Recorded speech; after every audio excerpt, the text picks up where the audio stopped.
विष्णुरूपी गरुड पुराण कथेवर या मंडळाकडून गणेश मूर्ती साकारण्यात आली आहे. या मूर्तीचं आणि देखाव्याचं वैशिष्ट्य म्हणजे की गणेश भक्तांपर्यंत सामाजिक संदेश पोहोचवणं, अर्थातच सध्या जगात होणाऱ्या वाईट गोष्टी, घटना, महिलांवर होत असलेले अत्याचार, भ्रष्टाचार या सर्व गोष्टी गरुड पुराणामध्ये आहेत.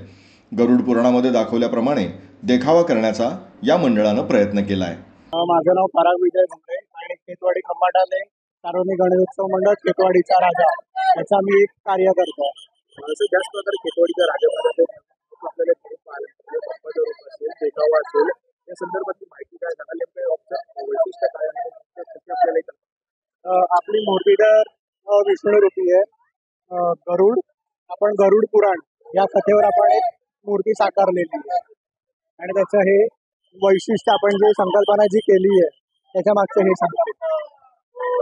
गरुड पुराण आम्हाला बनवायचं कारण माझं नाव आहे संतोष भिकू फळे, गल्लीचा कार्यकर्ताच आहे. आणि ऍक्च्युली गरुड पुराण बनवण्याचं आणि मूर्ती बनवण्याचं एक कारण होतं की आजच्या ज्या जगामध्ये जे काही वाईट घडतंय किंवा लोकांचा एकमेकांवर विश्वास उडालेला आहे आणि या गोष्टी गरुड पुराणामध्ये आहेत, त्या मानाने आम्ही गरुड पुराण करण्याचा विचार केला आणि गरुड पुराणप्रमाणे आम्ही ती मूर्ती साकार केलेली आहे. आता या गरुड पुराणमध्ये जे दाखवल्याप्रमाणे आम्ही हे चित्र काढलेले आहेत. त्याच्यामध्ये काय दाखवलं आहे की एखादा माणूस पैशाच्या लोभापायी लोकांना लुटतात, त्याच्या स्कीम्स वगैरे काढतात आणि लोकांना फसवतात आणि पळून जातात वगैरे. तर त्या लोकांना गरुड पुराणमध्ये काय शिक्षा आहे तर तसं आम्ही त्यांना ते दाखवलंय. नंतर जन्म मृत्यू किंवा मृत्यूनंतर माणसाला कसं यमदूत वगैरे असं ते घेऊन जातात त्याच पोस्टर्स केलेले आहे.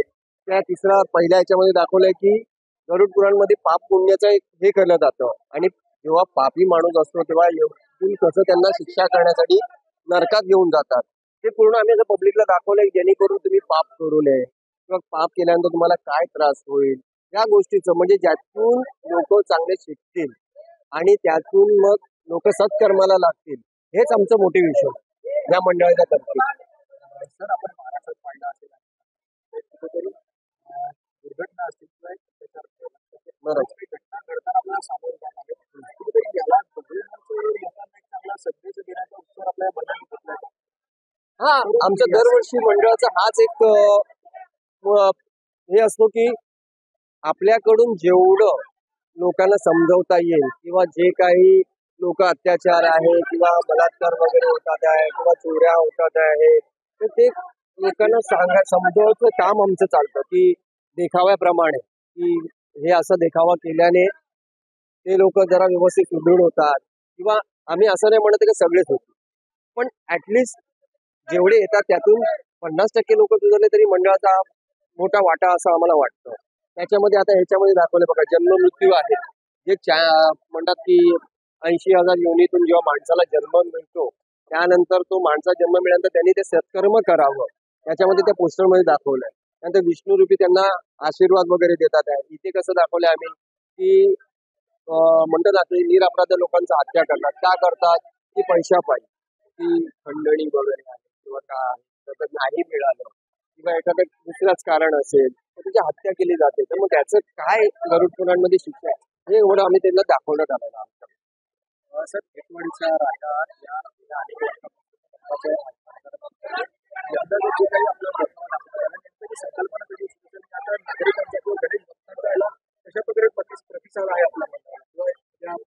आता हा कसा पहिला दिवस आहे, अजून प्रतिसाद तर लोकांना सगळं तसं आवडलं. आम्हाला विचारतात पण आहे की एवढं छान बनवलं आहे तुम्ही, पण याचं काय आहे. मग आम्ही त्यांना सांगतोय गरुड पुराण मधलं एक आम्ही एक टॉपिक उचललाय आणि लोकांच्या भल्यासाठीच की जेणेकरून ते शिक्षण ते बघून शिकतील आणि आपलं काय अपराध करणं असेल किंवा सत्कर्मी किंवा देवाचं नाव घेऊन ते आपल्या स्वतःला सेफ करतील, हेच आम्ही त्यांना सांगत असतो.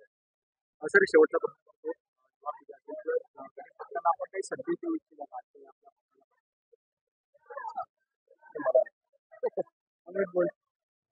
नाही चांगला संदेश जसं की तुम्ही जे प्रश्न विचारला ना, जसं तुम्ही एक प्रश्न विचारला की मागे काहीतरी झालं आता बॅकग्राऊंड वरती, तर झालं असं होतं की आमच्या ऑलरेडी आहे ना ते डॉक्टर स्ट्राईक झाली होती. तर त्याबाबत आमचे जे डॉक्टर्स आहे तर त्यांच्याबरोबर आमच्या बोलणं झालं होतं. तर तिकडे आमची कल्पना चालू होती तर ऍक्च्युली जे इकडे आहे ना, इकडे एक फोटो तसा लावलाय की जर तुम्ही स्त्रियांचं शोषण केला, आता बलात्कारचे केसेस भरपूर आले, तर त्याची सजा काय आहे गरुड पुराणामध्ये ते आम्ही इकडे दाखवून दिलंय. तर आणि तुम्ही जसं म्हणता तुमचे जे प्रश्न आहे की युवाला आम्ही काय संदेश देतो, तर युवाला धर्मासाठी आम्ही प्रेरित करतो.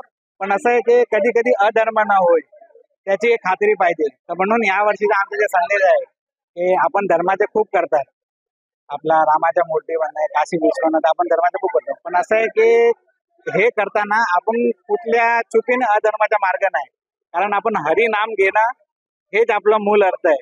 कारण की आपण चांगलं करणार इकडे तर आपल्याला मोक्षाची प्राप्ती होणार. तर हे युवांना आम्ही संदेश देण्याचा प्रयत्न केला आहे.